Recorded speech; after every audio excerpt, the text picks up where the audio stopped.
সাইয়েদনা আদম আলাইহিস সালামকে আল্লাহ পাক প্রথম সৃষ্টি করলেন। হাজিরিন, বিশাল কায়ার অধিকারী, প্রায় ৬০ হাত, বলেন না সুবহানাল্লাহ। হাজিরিন, মা হাওয়া আলাইহিস সালামকে তার পাঁজর থেকে সৃষ্টি করলেন। যখন আদম আলাইহিস সালামকে সৃষ্টি করলেন, আল্লাহ পাক তামাম ফেরেশতাদেরকে হুকুম করলেন আদমকে সেজদা করো, তাজিমি সেজদা, সেজদা করো। ইবলিস অস্বীকার করলো যে আমি আগুনের তৈরি, আদম মাটির তৈরি, তা মাটির চাইতে আগুনের ক্ষমতা বেশি। যেখানে আগুন ধরানো হয় সেই এলাকা পুরে সাফ হয়ে যায়, পরিষ্কার হয়ে যায়। বিধায় আমার চাইতে ক্ষমতা বেশি আর কার আছে? আদমের চাইতে আমার পাওয়ার বেশি, ফেতরাতি পাওয়ার আমার বেশি। আদম মাটির তৈরি, সাধারণ মাটির তৈরি, পানি মাটি, কাদা মাটি। অহংকার এসে গেল। আল্লাহ পাক অহংকারকারীকে পছন্দ করেন না। আল্লাহ নারাজ হয়ে গেলেন, ইবলিসকে চির অভিশপ্ত করে জান্নাত থেকে বের করে দিলেন। হাজিরিন, এরপর আল্লাহ পাক সাইয়েদনা আদম আলাইহিস সালামকে সৃষ্টি করলেন একা। একলা ভালো লাগে কি ভাই? একলা ভালো লাগে? কথা কান না, ভালো লাগে? এখন আল্লাহ মা হাওয়া আলাইহিস সালামকে তার বাম পাঁজরের হাড় দ্বারা সৃষ্টি করলেন, বলেন না সুবহানাল্লাহ। দুই স্বামী স্ত্রীকে দিলেন, জান্নাতে বসবাস করছে। আল্লাহ ঘোষণা দিলেন, লা তাকরাবা হাযিহিশ শাজারাতা ফাতাকুনা মিনাজ জালিমিন। তোমরা ওই গাছের নিকটবর্তী হয়েও না, যদি গাছের নিকট হয় তোমরা জালেমদের অন্তর্ভুক্ত হবে। কার কথা? বলেন না কার কথা? আল্লাহর কথা। আল্লাহ পাক সেই গাছের কাছে একজন ফেরেশতা নিয়োগ করলেন। একজন ফেরেশতা নিয়োগ করে দিলেন যে তুমি এই গাছের নিচে পাহারা দেবে, আদম হাওয়া যেন এখানে এসে ফল ভক্ষণ না করে, অর্থাৎ সীমালঙ্ঘন না করে পাহারাদার হিসেবে তোমাকে নিয়োগ করা হইল। আর আদম আলাইহিস সালামকে বললেন, তোমরা যদি গাছের নিকটবর্তী হও জালেমদের অন্তর্ভুক্ত হবে। ইবলিস সে কি বসে থাকবে? ও মেয়া সাহেব, বসে থাকবে? আদম হাওয়া জান্নাতের সুখ নেয়ামত নাজ গ্রহণ করবে, আর ইবলিস কি বসে বসে তামসা দেখবে? সে তো কিভাবে তাদেরকে জান্নাত থেকে বের করা যায় এই ষড়যন্ত্রে সে লিপ্ত হয়ে গেল। এরপরে সাইয়েদনা আদম আলাইহিস সালামের স্ত্রী আমাদের মা হাওয়া আলাইহিস সালামকে ওয়াসওয়াসা দিল কিভাবে? জান্নাতের পাহারাদার হিসাবে ময়ূর ছিল। কি ছিল? ময়ূর ছিল। বিভিন্ন ইখতিলাফ আছে। ময়ূর ছিল, সাপ ছিল। সাপের কিন্তু পাও ছিল তখন। এখন কি সাপের পা আছে? সাপের দাঁতে কিন্তু আগে বিষ ছিল না, এখন কিন্তু বিষ হয়েছে। আছে কি নাই? কামড় দিলে কি হয়? মারা যায়। কি হয়? বলেন না কি হয়? মারা যায়। কি আপনারা কথা বোঝেন না? আমার কথা বলেন না কেন? সাপে কামড়াইলে কি হয়? মারাত্মক আক্রান্ত হয়, অনেক কামড়ে মারাও যায়। জাতি সাপ, এরপরে আপনার কি বলে, আর বিভিন্ন সাপ আছে যেগুলো কামড় দিলে মানুষ সাথে সাথে বিষ উঠে যায়, মারা যায়। হাজিরিন, ইবলিস সাপের সাথে কন্ট্যাক্ট করলো ময়ূর সহ যে আমি তোমার পেটের মধ্যে প্রবেশ করব, তুমি জান্নাতের ভিতরে ঢোকে আমাকে বমি করে বের করে দিবে। বাহন তো লাগবে। আল্লাহ কি দেখে না? এই মেয়া সব দেখে না? সব আল্লাহর ইলমে আছে। হাজিরিন, এরপরে ইবলিস শয়তান চির অভিশপ্ত, চির নিকৃষ্ট, চির অহংকারী, আল্লাহ পাকের অবাধ্য, সে কি করলো? সাপের পেটে প্রবেশ করে জান্নাতে প্রবেশ করেছে। এখন সাথে সাথে সাপের অবস্থা কি জানেন? পাও সাপের চলে গেছে। বর্তমানে সাপের যে রূপ, এই রূপ হয়ে গেল। হাজিরিন, এরপরে যাই হোক, ইবলিস জান্নাতে প্রবেশ করে ওই যে গাছ, কারণ দুর্বল পয়েন্ট তো জানে যে দুর্বল পয়েন্ট কোনটা। গেছে ওই গাছের নিচে, যাই কি বলছে, যাই বললেন দেখেন যে ফেরেশতা ওখানে নাই।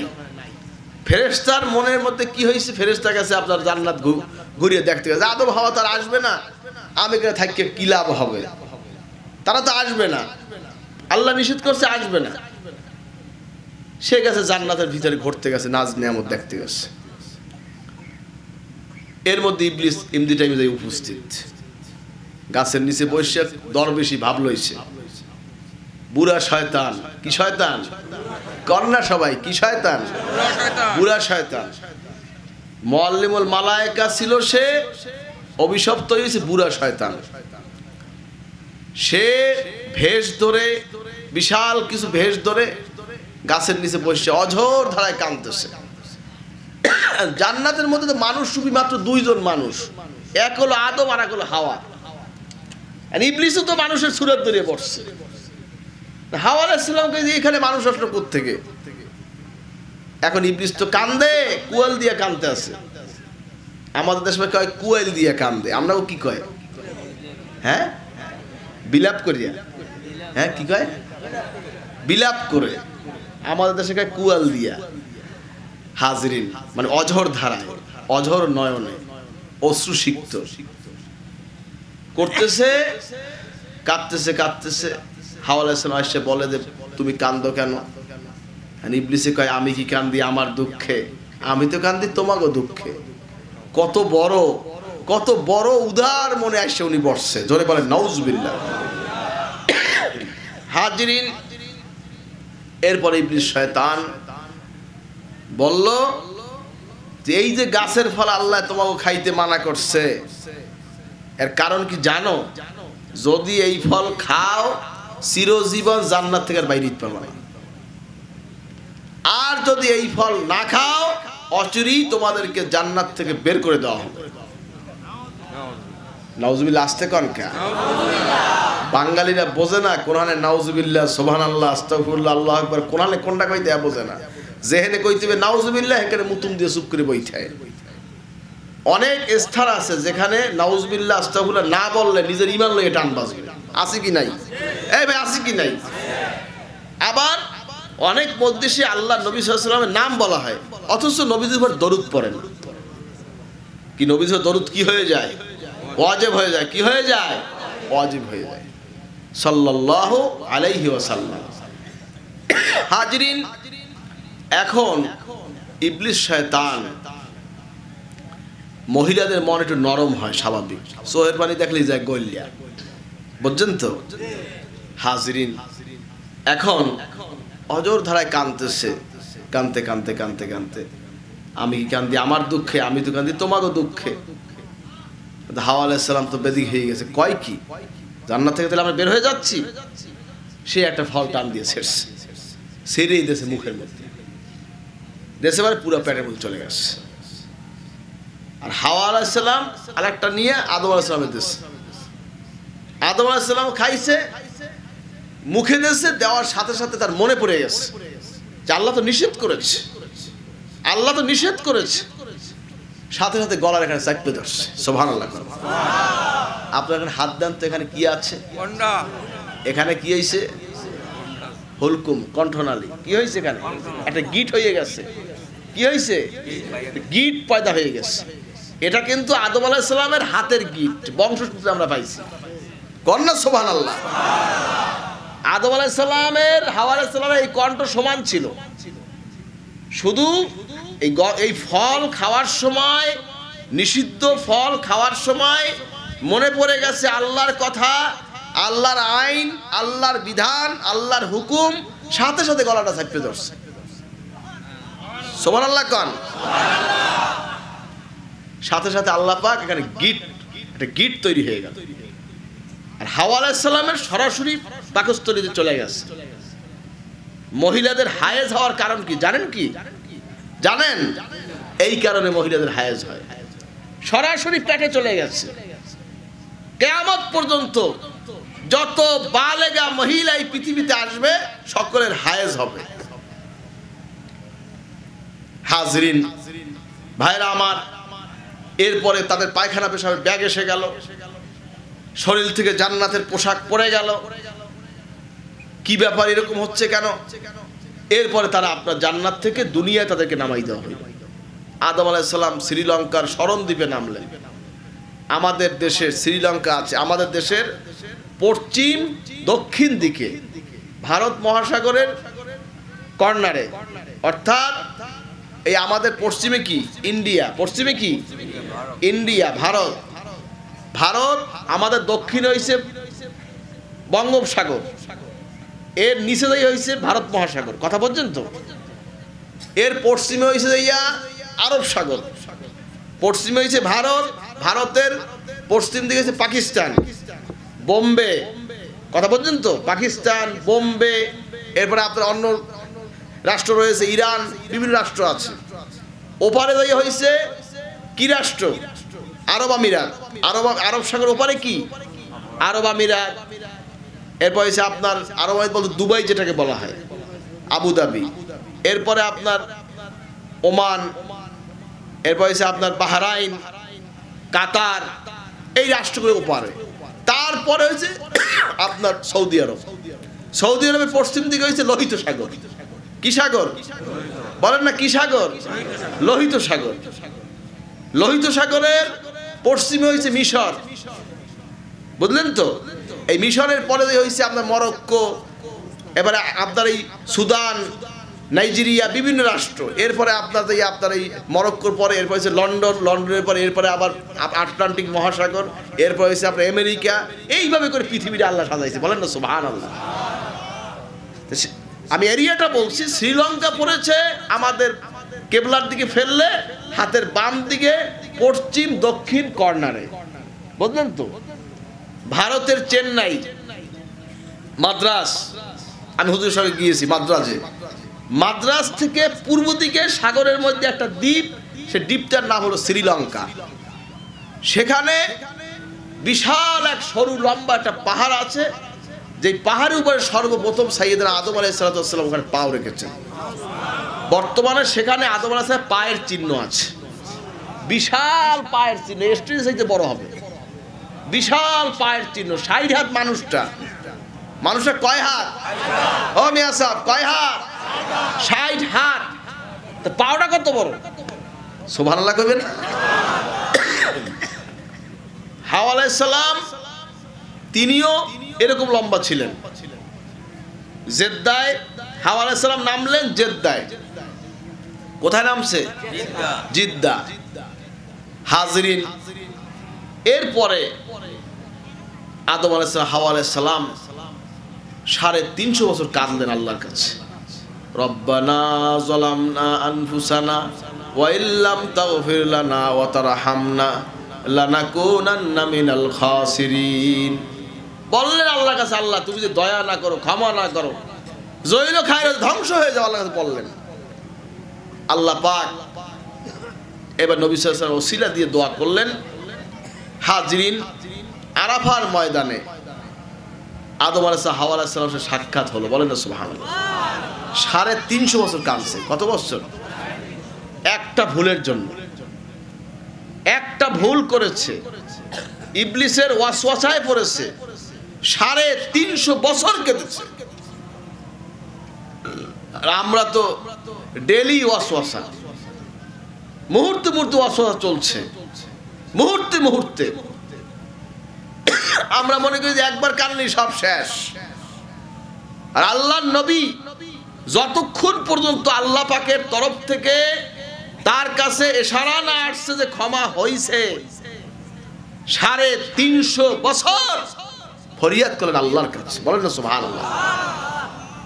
বসে রয় নাই, একবার আস্তাগফিরুল্লাহ আস্তাগফিরুল্লাহ পরে চুপ করে বইয়ে রয় নাই, কান্তি রয়েছে, তওবা কবুল হয়েছে, এরপর স্বাভাবিক জীবনে ফিরে আসছে, বলেন না সুবহানাল্লাহ। হাজরিন, 350 বছর। এরপরে আল্লাহ রাসূল সাল্লাল্লাহু আলাইহি ওয়াসাল্লামের নাম আরশে আজিমের নিচে লেখা আছে, লা ইলাহা ইল্লাল্লাহ মুহাম্মাদুর রাসূলুল্লাহ, বলেন না সুবহানাল্লাহ।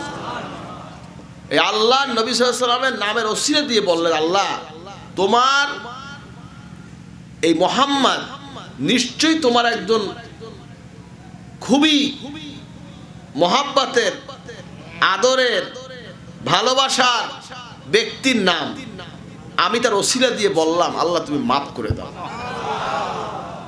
আল্লাহ পাক আমার নবীজির মহাব্বতে, নবীজির মহাব্বতে আল্লাহ পাক আর ফিরাইতে পারলেন না, আদম আলাইহিস সালামকে আল্লাহ ক্ষমা করে দিলেন। বলেন সুবহানাল্লাহ।